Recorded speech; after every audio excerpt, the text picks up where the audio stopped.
Hi, my name is Alan from Alan Way Property. Welcome back to my YouTube channel. In today's video, I'm going to talk about old 99 years condo. Can buy or buy. If you have noticed, old condos also include those on freehold and 999 years tenure.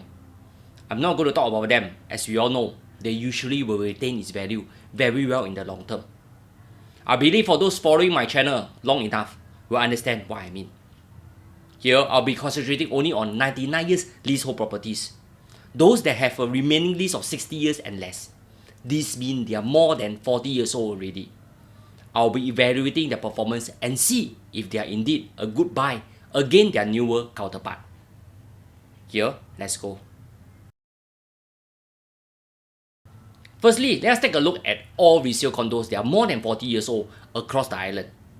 From this chart, the line in orange represents all resale condos with all tenure that are more than 40 years old. The growth rate has increased by 41% over the past 10 years, from 2014 to 2024. As for the line in light blue, it represents both freehold and 999 years resale condos. Their performance is a slight 39%, but it is still acceptable due to minor variation. As for the 99 years leasehold condo in dark blue, it has increased by 41%. Does this mean tenure has no significant impact on older condos? Interesting, right? Hold on, let's study their performance based on their age. In this chart, the orange line represents all resale 99 years leasehold condo. They are less than 20 years old. It has fared 30% over the past decade. On the other hand, the light blue represents all condos that are more than 20 years old but less than 40 years old. In this case, I refer to them as matured condos. They have fared 36% so far. As for the dark blue line, which represents older condo, they are more than 40 years old. They have done an amazing 41%. Wow, serious. Don't tell me aging condo are as good as whiskey. The longer you keep them, the better they become. Okay, some of you here may argue that the above may not be too accurate due to many variations such as location and external factor that affects its performance. Let me reduce such variable by looking into condos in District 15 only. This will allow us to have more consistent results. By the way, I personally find that the east side, especially the Tanjong Katong, Marine Parade to Siglap area, are very livable areas in Singapore. It's near the ever popular East Coast Park. There are many great eateries, from restaurants to Old Kallang Airport Hawker Centre. The demographic is also very different in this area. There is a very diverse group of people living here. If you want to have a good quality of life, plus near popular primary school, then I think you should consider the east. Anyway, I'll be comparing 3 condos in District 15, namely the aging 99 years leasehold condo in Mandarin Garden.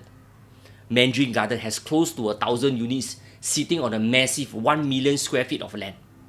This is the largest privately owned land in the east. Another condo I'll be comparing is Seaside Residence. This is a GLS site that was sold by URA in 2017. It's located along Siglap Road and near the Siglap MRT station along the Thomson East Coast Line. The third condo will be the 30 years old freehold Fernwood Tower just across the street. This majestic blue color condo lies along the intersection of Siglap and Marine Parade Road. This will give us some context on freehold versus the nearby leasehold properties. Firstly, let us take a look at the Seaside Residence transaction. Seaside started to clock in sales in 2017 when it was first launched. It started off at 1721 PSF. That was considered very high back then. But as the years go by, it's going around 2251 PSF. Not bad, in just 8 years, you got to enjoy the new facility yet at the same time make money. Life must be good for those who took the leap of faith back in those days. Then, what about the freehold Fernwood Tower? If you had bought them in 2017, it cost only 1,074 per square feet. Very cheap. Today, they are trending at 1620 PSF. Can buy? Confirm lah. Future Eastside new homes are going to be selling at 2,005 per square feet going forward. If you don't believe me, let's wait for Bayshore GLS to be sold. There will be more GLS in this area in the next decade or so. So do you think price will go down? Anyway, freehold tenure, how to go wrong? But if you are those that complain that the swimming pool is too old school, to the clubhouse that is not atas enough for you to entertain your guests, then please go for the newer condos. Lastly, let's take a look at the aging 99 years Mandarin Garden, which has a balanced lease of 57 years. This is a huge project with 1,006 units, 4 tennis courts, an Olympic-sized swimming pool, plenty of open space for children to play in, ample car park space. There are also shops and even a restaurant within the development itself. If you look into the price trend, back then it was only going for 899 PSF. Today it's going for 1351 PSF, even with a depreciating lease. All thanks to new homes record prices. This makes resale condo look so much affordable. Plus, the Siglap MRT is a game changer. Singaporeans living in the East must be thankful to LTA and MOT, not only for the increased accessibility, but indirectly for the increase in property value. This is after all the East Coast plan. How to go wrong like that? Let us sum up the 3 transactions. Seaside Residence has done 31% capital appreciation to date. The freehold Fernwood Tower is doing 52% return to date.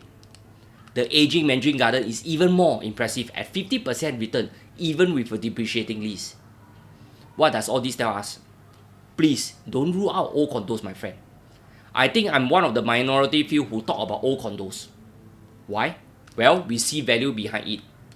So next time, if you want to invest property to make money, don't say cannot invest in an old condo.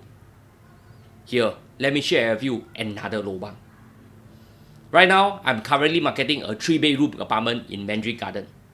It measures 1571 square feet and comes with 3 spacious bedrooms and 3 bathrooms. This unit is located on the high floor. The living room faces the beautiful sea view. You can even catch fireworks from the ships on New Year Eve. There are only 2 units per floor. All the bedrooms are facing the landed enclave in the Siglap area.